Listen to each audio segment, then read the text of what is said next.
Nesse horário, a emissora da Fraternidade Rádio Rio de Janeiro oferta ao seu coração mais um programa Culto Cristão no Ar. Participe conosco.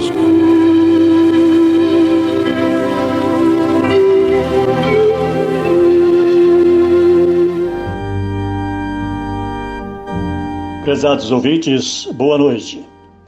Aqui estamos reunidos mais uma vez em nome da espiritualidade maior, para apresentar o programa Culto Cristão no Ar.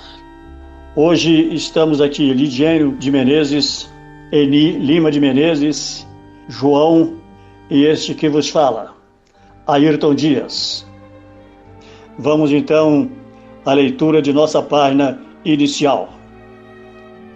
A página de hoje é do livro Pão Nosso, pelo Espírito Emmanuel, psicografia de Francisco Cândido Xavier, e tem como título Quando Orardes, baseada na frase de Jesus que diz: E quando estiverdes orando, perdoai. Está registrado em Marcos, capítulo 11, versículo 25. E assim diz Emmanuel: A sincera atitude da alma na prece não obedece aos movimentos mecânicos vulgares.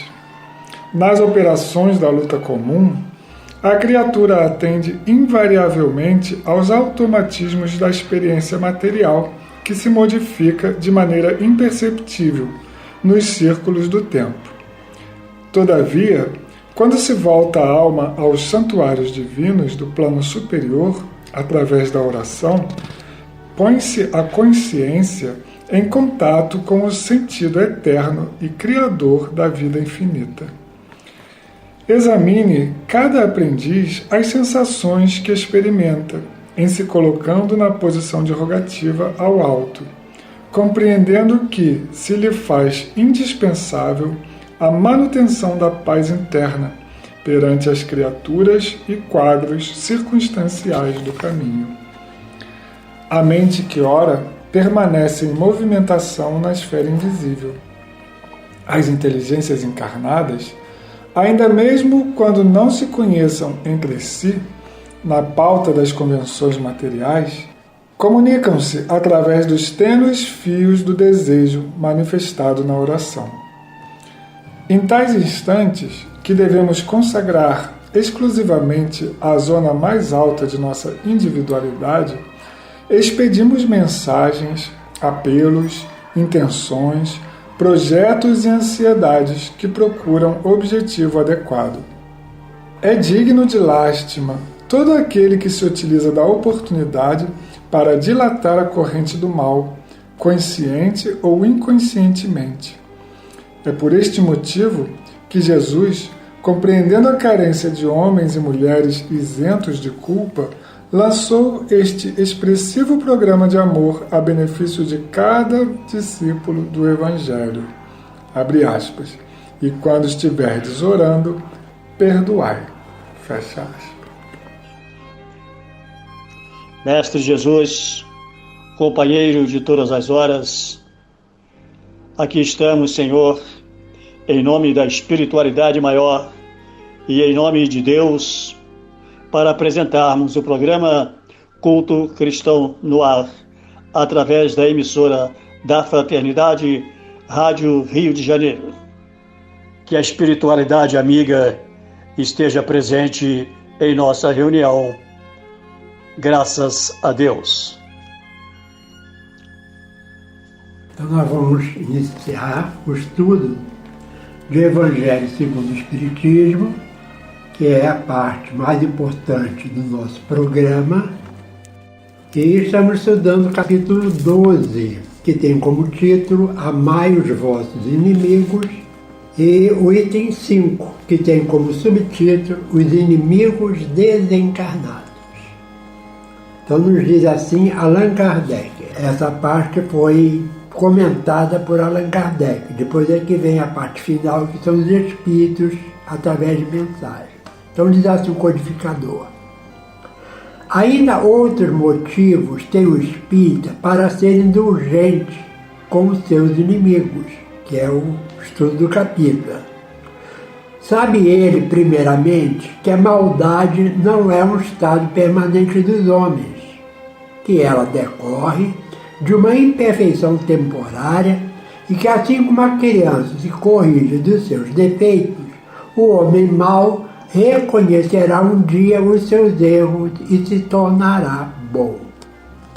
Com isso, nós observamos já nesse primeiro parágrafo duas partes aqui extremamente importantes, ressaltadas por Kardec, que é que a maldade ela não é um estado permanente das pessoas, porque, segundo a própria doutrina espírita, nós fomos criados num estado de simplicidade, de ignorância, e aí a palavra ignorância não é falta de educação, como a gente usa hoje, é desconhecimento. Então nós éramos simples e não tínhamos conhecimento ainda das coisas. E Deus nos apontou uma meta, que foi a perfeição. Só que o tempo ele deixou ao nosso critério, ao nosso livre-arbítrio. Portanto, a maldade ela vai ter um fim, um momento. E Allan Kardec até faz uma comparação. Assim como a criança corrige dos seus defeitos, tem criança que é um espírito, né? É um espírito às vezes inquieto, um espírito às vezes até perverso mesmo. E se os pais souberem educar essa criança, ou alguém na vida, nós temos casos de pessoas, eu já comentei aqui em programa passado, hoje ele é historiador, escritor e faz palestras, e foi uma criança que teve 3 ou 4 unidades da antiga FEBEM, foi adotado por uma francesa, e ela com seu amor, com a sua paciência, foi educando, até que ele deixou de fazer as maldades que ele fazia e se tornou hoje um homem útil à sociedade, né? Pois é. Então a gente vê que realmente esse é o caminho, né? Por isso que Kardec fala, como a criança se corrige dos seus defeitos, o homem mau reconhecerá um dia os seus erros e se tornará bom. Pois é. Assim como disse Albert Einstein, né? O mal não existe, né? O mal é a ausência do bem. Assim como a escuridão não existe, é só a ausência de luz, o mal também não existe. O que existe é o bem, que vai nascer em algum momento no coração de todos nós, né? Enquanto nós não temos esse bem florescido, é que nós praticamos atos que nós consideramos maus, né? Mas o bem está ali, em estado latente. A sementinha está plantada no coração de cada um de nós, né? E a gente tem que justamente praticar esse bem para nosso próprio bem. Exatamente, né? Então continuei aqui Allan Kardec. Sabe também que a morte apenas o livra da presença material do seu inimigo, pois que este pode perseguir com seu ódio mesmo após deixado a terra, que são chamados processos ou de uma influência espiritual ou de obsessão nos casos mais graves, né? Então nós espíritos, como diz aqui, né, que Kardec diz, ainda outros motivos tem o espírito, então ele está falando agora com o espírito, né? Mas o recado é lógico que é para qualquer pessoa de qualquer outro credo religioso. Só que como eles não acreditam, né, em alguns dos aspectos que a doutrina espírita vem esclarecer, fica difícil para eles entenderem essa questão aqui, né? Mas realmente a gente sabe que, como está lá também no livro dos Espíritos, que os Espíritos influenciam a nossa vida muito mais do que a gente possa imaginar, tanto para o bem como para o mal.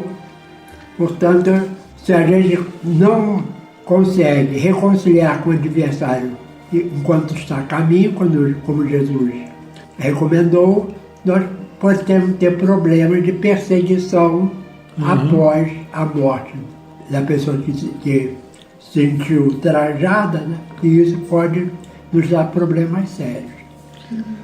Ainda sobre essa questão que você está falando ele está falando especificamente para os espíritas, né? Hoje, essa questão da influência dos espíritos, ela já está muito mais difundida e aceita por um número maior de pessoas, né?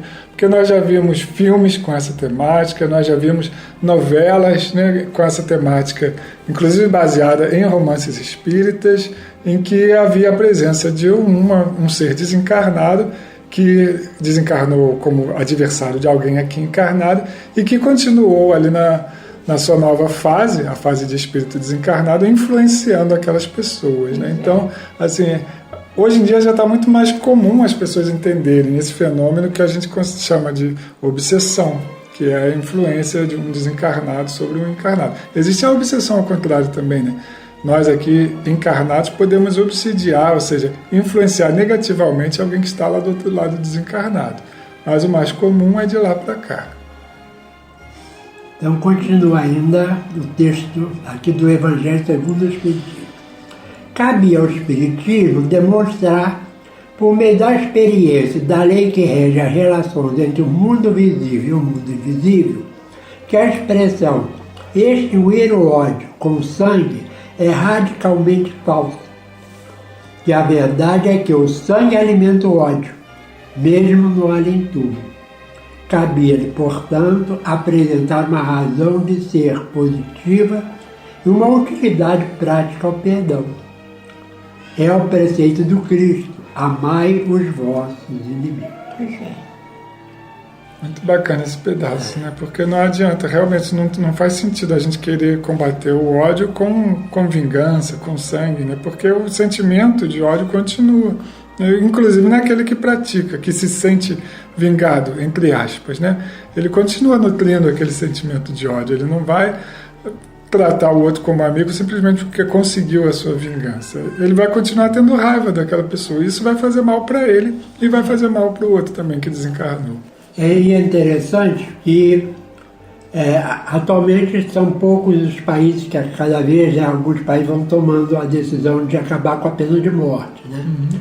Mas a pena de morte é uma vingança que não deixa de ser oficializada pelo governo, né, pelas leis do país, né? Porque quando a gente vê na mídia, né, alguém matar uma pessoa, ou se não consegue, mas ao menos tentar, por vingança, a gente fica chocado, né? Mas quando é alguém que é preso, é condenado à morte, e é levado à forma de morte que o país adota, a gente acha que aquilo tá certo, que foi o governo que deu. Os dois, na realidade, são vinganças, que a gente quer se ver livre da pessoa que cometeu o delito. E a gente não pode nem dizer que essa morte do criminoso foi no calor das emoções, né? Como muitas vezes é feita a vingança propriamente dita, né? Porque às vezes a pessoa passa anos ali naquele que eles chamam de corredor da morte, né? Tem vários pedidos de clemência que às vezes não são aceitos, né? Tem a presença de religiosos que vão lá tentar convencer a pessoa a se arrepender e mesmo assim, em muitos casos, é levado ao momento final, né? Que como você falou, anos depois da condenação, né? E a gente pensa nesse particular, porque realmente a gente mata o corpo, mas não mata a alma, né? Uhum. Ainda continua aqui, eu vou ler então a partezinha final desse item 5, que diz o seguinte: não há coração tão perverso que, mesmo ao seu mau grado, não se mostre sensível ao bom proceder. Mediante o bom procedimento, tira-se pelo menos todo pretexto às represálias, podendo-se até fazer de um inimigo um amigo, antes e depois de sua morte. Com o mau proceder, o homem irrita o seu inimigo, que então se constitui instrumento de que a justiça de Deus se serve para punir aquele que não perdoou. Aí, lendo esse texto aqui, esse item, eu me lembrei que o nosso companheiro Henrique Fernandes, que é diretor da rádio, tem um programa muito interessante que eu recomendo aos nossos ouvintes ouvirem também, que ele vai ao ar na parte da tarde, quarta e sexta-feira, que é Café Literário.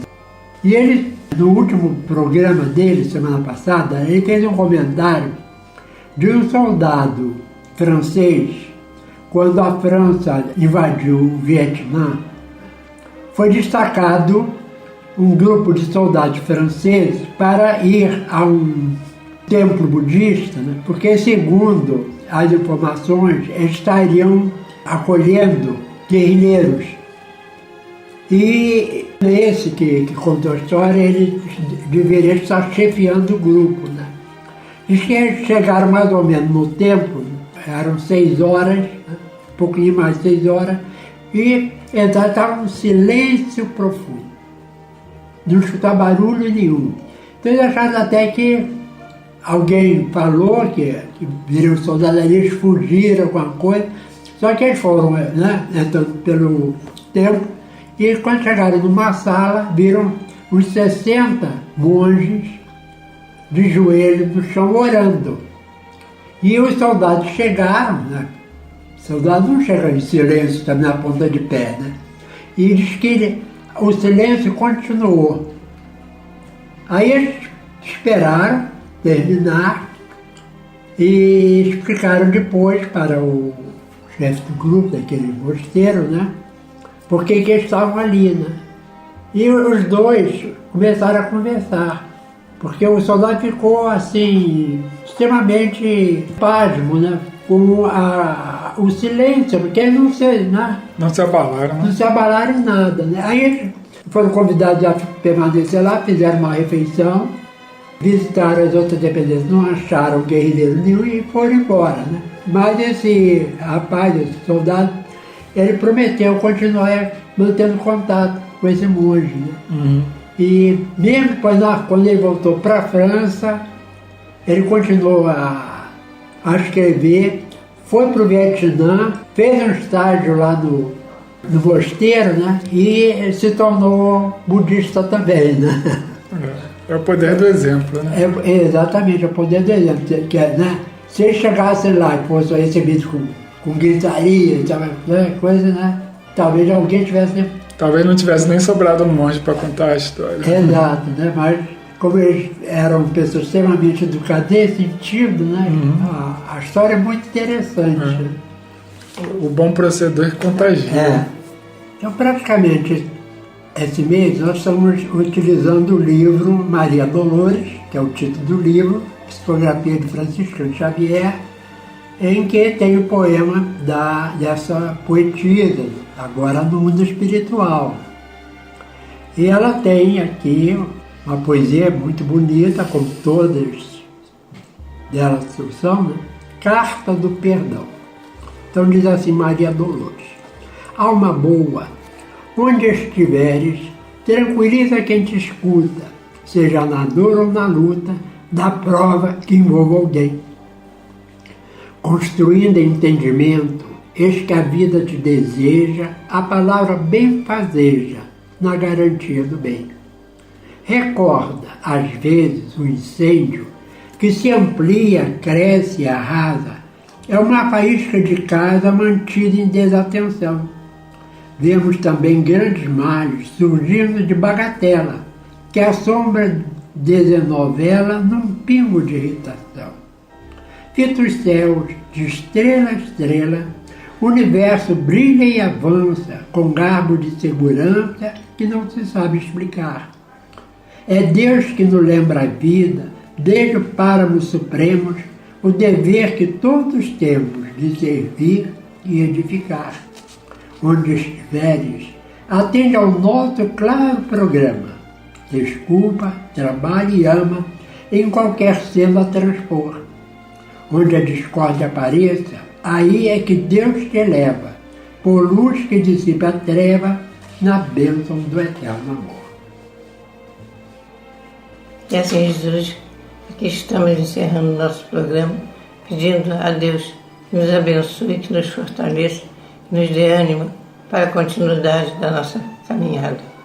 Abençoa-nos, Senhor, por quem és, envolvendo nessa situação que estamos vivendo, para que possamos realmente fazer tudo o bem possível para a nossa caminhada. Que assim seja.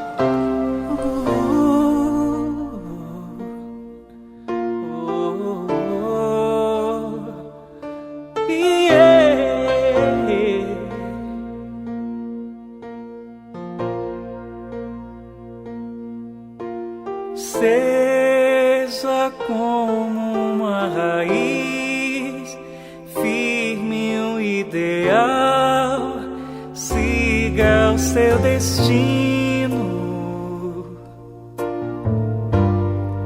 ame a quem puder amar, dê a mão a quem chamar, tire a pedra de você e veja o sol nascer.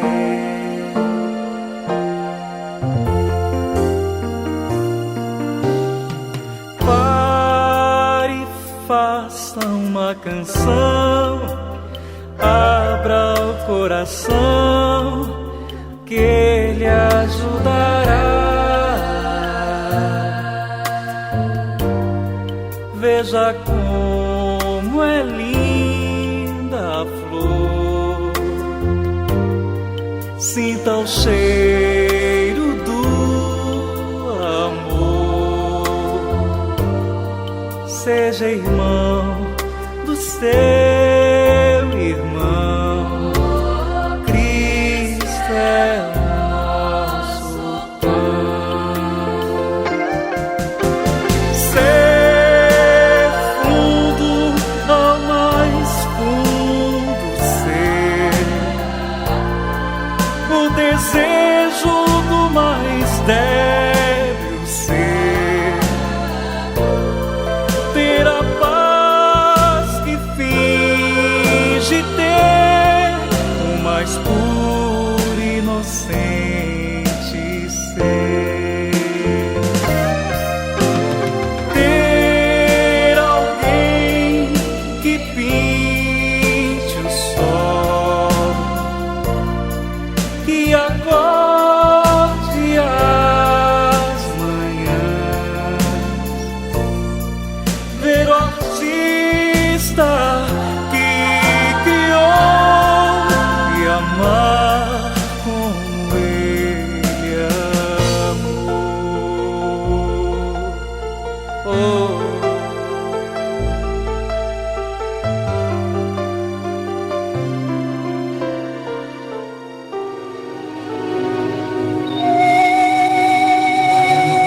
Este foi mais um programa Culto Cristão no Ar, que ofertamos ao seu coração pelas ondas amigas da Rádio Rio de Janeiro. Volte a estar conosco na próxima segunda-feira, neste mesmo horário.